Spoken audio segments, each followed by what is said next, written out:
भाजपचे प्रदेश अध्यक्ष रवींद्र चव्हाण यांची आज रत्नागिरीमध्ये सभा आहे। सायंकाळी 6 वाजता रत्नागिरीमध्ये त्यांची सभा होईल। रवींद्र चव्हाण निलेश राणे यांच्यावर काय बोलणार याकडे सर्वांचं लक्ष आहे।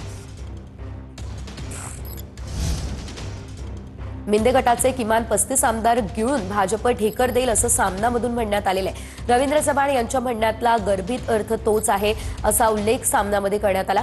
रवींद्र चव्हाण यांच्या नंबर 2 या विधानावरून सामनातून शिंदेंच्या शिवसेनेवर निशाणा साधण्यात आलेला आहे। 2 नंबरीचे खरे नाही, चव्हाण बोलत असतील तर विश्वास ठेवायला हवा। रवींद्र चव्हाण यांनी सुपारी ही कातरायला घेतली आहे असं सामनामध्ये म्हटलेलं आहे।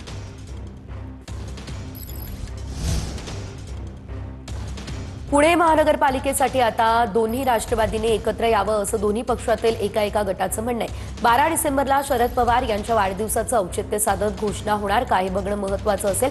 मात्र घोषणा होणार अशी माहिती सूत्रांनी दिली आहे। यासाठी वरिष्ठ नेते पुढाकार घेत आहेत अशी देखील माहिती सूत्रांची आहे। दोन्ही राष्ट्रवादी एकत्र येण्यास पवारांच्या राष्ट्रवादीचे प्रशांत जगताप यांचा विरोध आहे। मात्र दोन्ही राष्ट्रवादी एकत्र येणार आहेत अशी चर्चा पुण्याच्या राजकारणात सुरू आहे।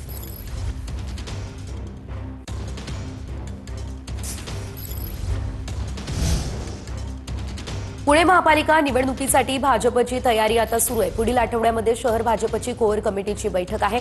बैठकीमध्ये नक्की प्रवेश कुणाला द्यायचा यावर चर्चा होईल। ब्रेक लागलेल्या पक्षप्रवेशाला येत्या आठवड्यामध्ये मार्ग मिळणार आहे।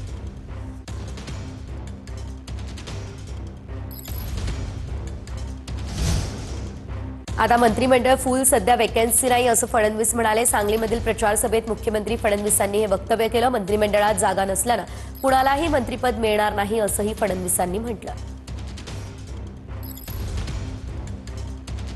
कोणाच्या मनामध्ये कन्फ्युजन नको म्हणून एकच गोष्ट क्लिअर करून देतो की माझ्या मंत्रिमंडळात आता कुठलीच वॅकन्सी नाही आहे, कुठलीच जागा माझ्याकडे आता नाही आहे।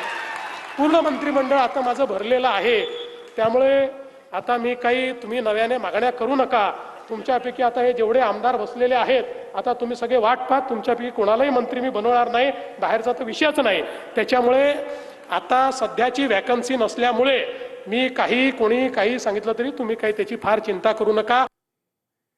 कुर्ल्याचे 7,000हून अधिक मतदार हे दुसऱ्या वॉर्डात आहेत। आरटीआय कार्यकर्त्यांनी समोर ही बाब आणलेली आहे। 6,834 मतदारांचं चुकीच्या प्रवर्गामध्ये वर्गीकरण करण्यात आलं। एल वॉर्डच्या सहाय्यक आयुक्तांकडे लेखी निवेदन देऊन दुरुस्तीची मागणी करण्यात आली आहे।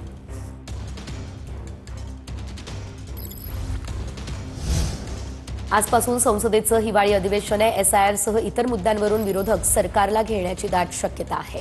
पंतप्रधान मोदी सकाळी 10:30 वाजता अधिवेशनापूर्वी संपूर्ण देशाला संबोधितही करणार आहेत। दिल्लीमधील बॉम्बस्फोट प्रकरणाच्या चौकशी संदर्भात NIA कडून काश्मीरमध्ये छापेमारी करण्यात आली। अटक केलेल्या मौलवी इरफानच्या घरावरती NIAने छापा टाकला। पुलवामाच्या मलंगपुरामधील डॉक्टर आदिल आणि डॉक्टर मुझम्मिल यांच्या घरांवरही छापेमारी करण्यात आली। बॉम्बस्फोट प्रकरणामध्ये मौलवी इरफान हा महत्त्वाचा दुवा असल्याचं समोर आलं।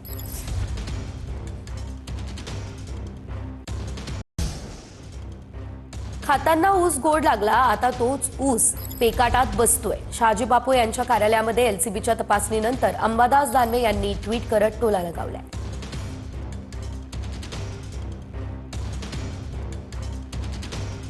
पाहतोय आपण ते काय म्हणताय। गुवाहाटीला जाताना झाडी, डोंगर, हॉटेल गोड लागले।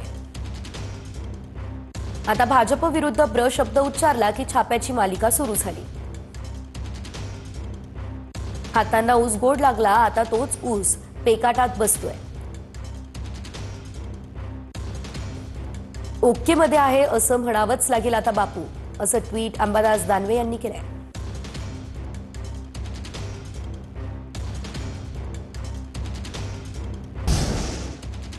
निवडणूक आयोगानं 12 राज्य आणि केंद्रशासित प्रदेशांमध्ये सुरू असलेल्या SIRची अंतिम मुदत वाढवली आहे। एका आठवड्यानं SIRची मुदत वाढवण्यात आली।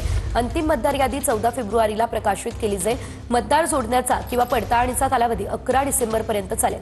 मसुदा यादी 16 डिसेंबर रोजी प्रसिद्ध केली जाईल। बिहारनंतर देशातील 12 राज्य आणि केंद्रशासित प्रदेशांमध्ये 28 ऑक्टोबरपासून SIR प्रक्रियेला सुरुवात होणार आहे।